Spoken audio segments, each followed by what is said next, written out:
Hi, I'm Ashley. I'm a blogger at The Frugal Ginger. If you're new here, I love sharing tips to help you run your family and your finances more effectively and efficiently. So if that's something that you're into, make sure to subscribe below.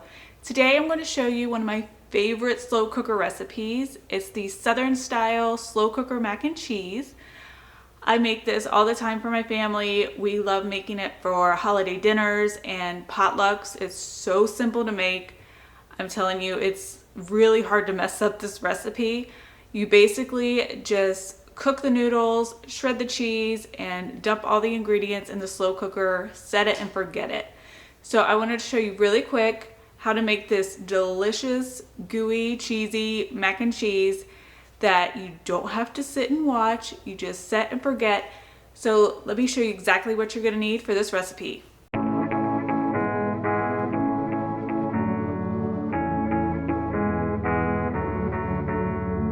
Okay, so let's get into the ingredients of what we're going to need for the recipe.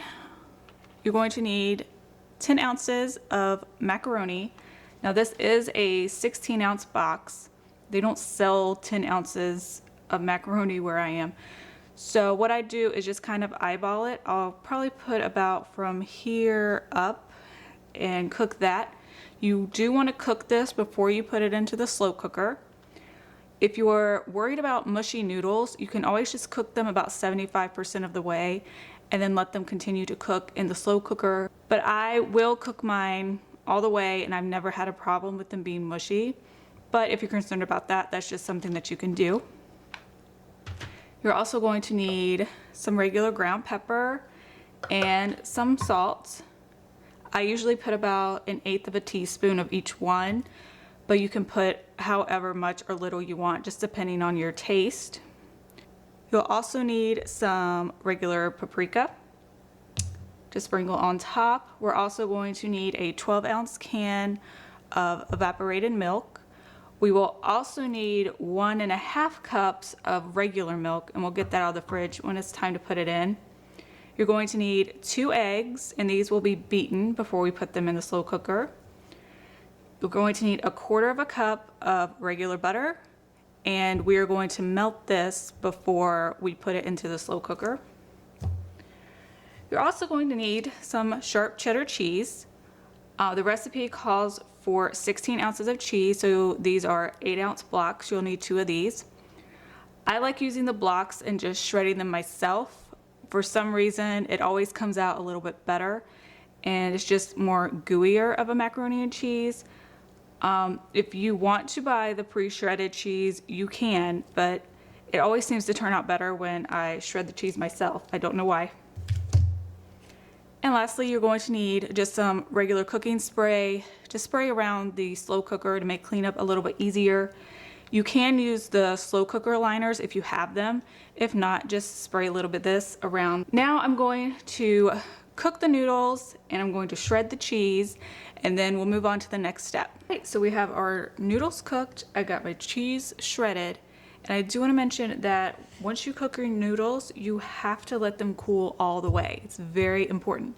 If you don't let them cool and you put in hot noodles and then you put in our eggs, the eggs are going to instantly cook and your mac and cheese is going to come out with curdles in it. So you don't want to do that. Make sure they're cooled all the way. All right, so the first thing we're going to do is just lightly spray so it doesn't all stick to the sides, makes cleanup a lot easier. I'm going to pour in our mac and cheese. Our macaroni. Sure it all goes in there. Next, we're going to pour in our beaten eggs.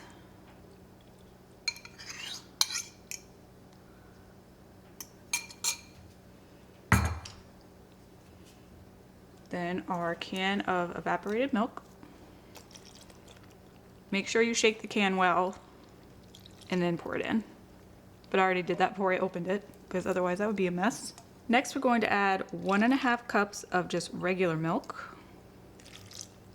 There's 1.5. Right, now we're just going to add a little bit of salt and pepper. Again, just add however much you want or how little you want. Now my butter was salted butter, so I'm not gonna put that much salt in there. And let's get some pepper.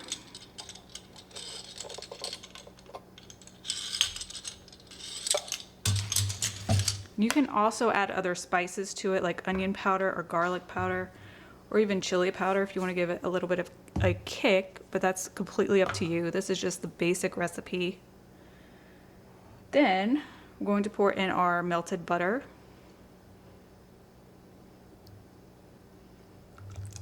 There's that 1/4 cup. At this point, I'm just going to make sure everything's mixed in real good.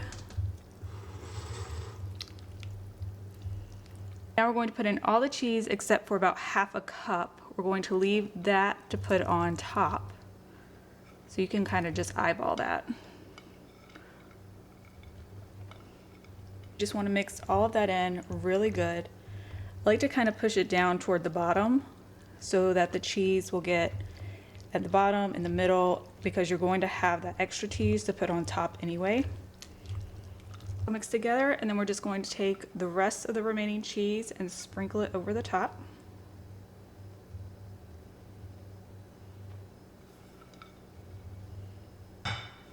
Just going to take the paprika, just kind of sprinkle it over the top, however much or little you prefer.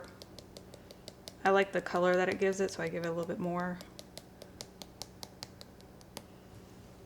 And that's it. It's ready to go. We're just going to cover and cook for 3 hours and 15 minutes on low, and it'll be ready. That's basically all there is to it. Super simple. All right, it's been 3 hours and 15 minutes, so let's see. Oh, looks so good. All the cheese is melted. Looks all the way done. So we're gonna just take a little bit out so you can see what this looks like.